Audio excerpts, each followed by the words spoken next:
Hola, te doy la bienvenida a tu aula en distancia. El día de hoy en tu clase de español vamos a continuar hablando sobre el artículo de divulgación científica y algunos otros aspectos que debe contener para cuando tú tengas que realizar uno. Los artículos de divulgación científica están elaborados a partir de tres aspectos: los datos, los argumentos y las opiniones.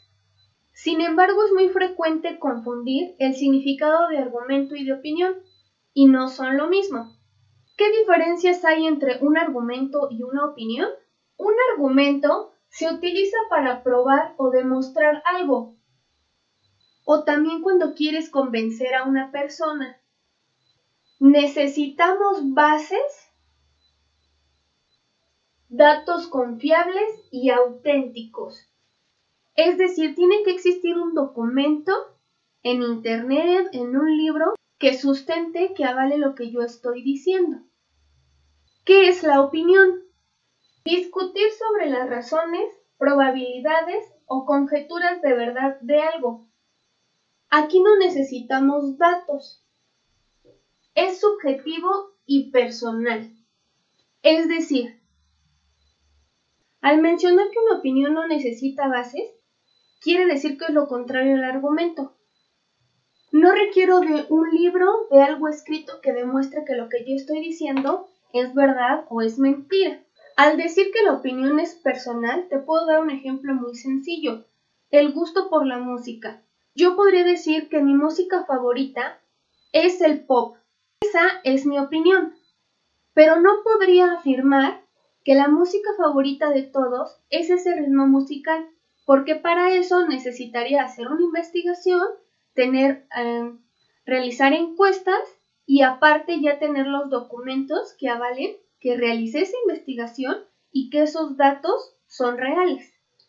Ahora, el siguiente aspecto que debe de contener un artículo de divulgación científica son las citas.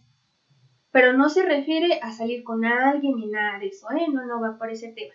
Se refiere a las citas, la forma en cómo tú respetas el hacer uso de la información de otra persona. Hace un momento te dije que uno de los aspectos que tiene que contener un artículo de divulgación científica son datos. ¿Pero a qué se refiere con datos?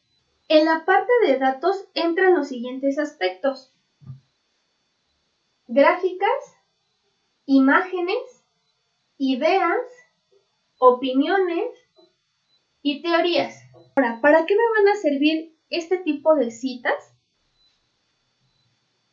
Respaldan y avalan la investigación. Es decir, le dan validez a lo que yo puse en mi artículo de divulgación científica. Es decir, las citas son los argumentos que sostienen a tu investigación.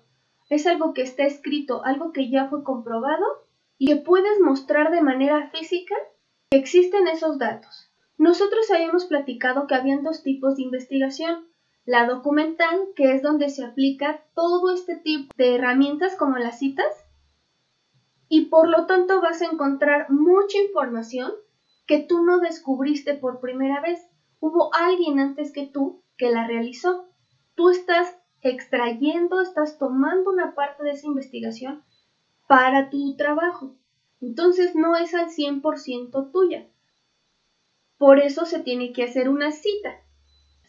Existen tres tipos de citas: textual o directa, no textual o indirecta y cita de cita. Te voy a platicar un poco de cada una de las tres.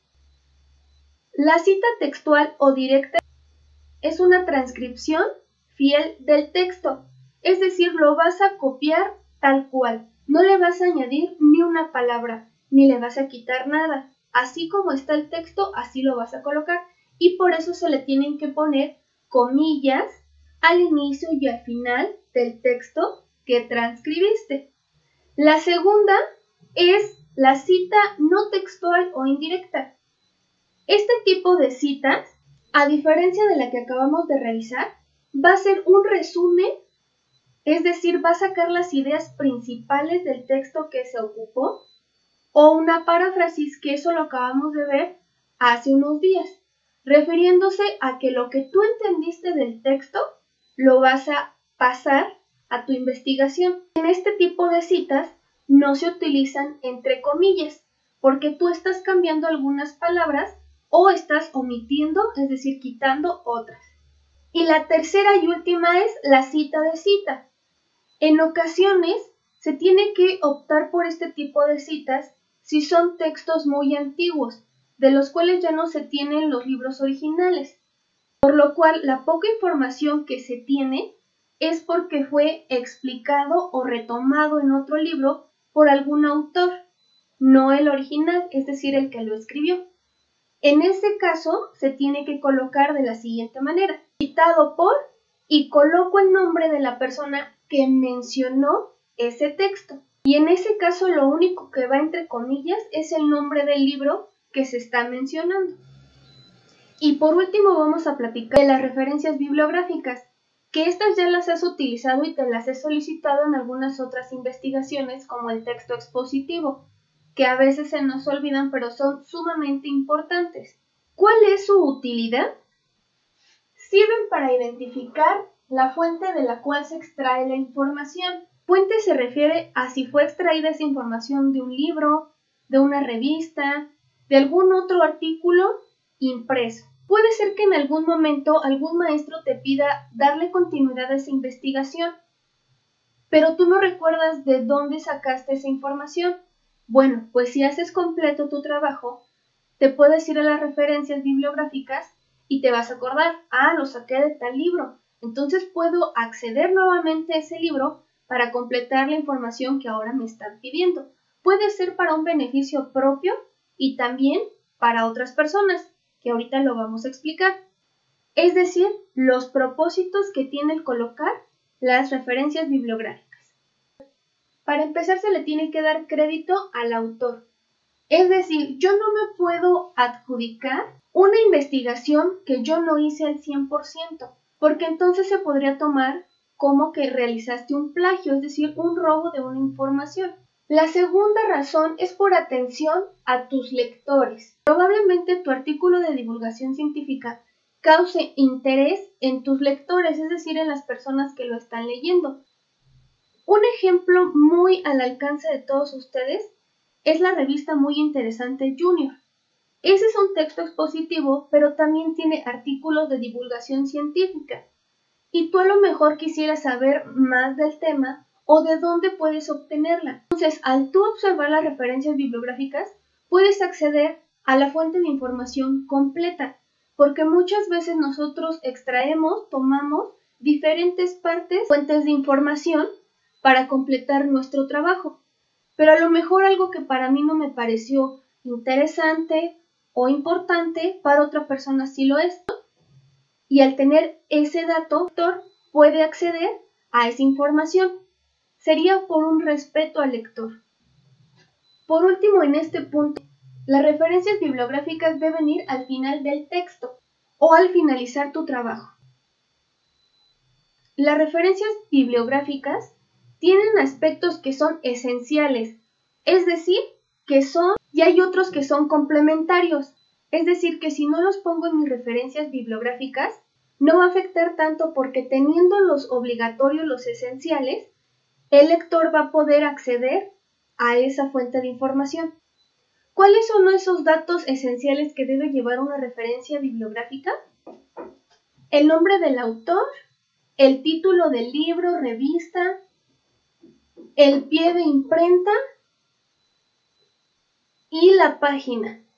Ahora, los esenciales, estos son algunos aspectos, pero dependiendo el tipo de investigación o la persona que te la está solicitando, te puede pedir diferentes datos, pero entrarían en lo esencial. Ejemplo, el número de páginas, el nombre del traductor si es un texto en otro idioma, la colección o serie si es que son varias, y el número de edición, de tomo, etc. Cada uno de los esquemas que yo fui haciendo con los 3 temas que vimos ahorita, te los voy a dejar en foto al finalizar el video, recordándote que con esta información que te acabo de explicar, y revisando de manera independiente tu libro ser en las páginas 122 a 124, deberás elaborar un esquema, en este caso a tu gusto. Y me despido diciendo, me cuido, te cuido y nos vemos pronto.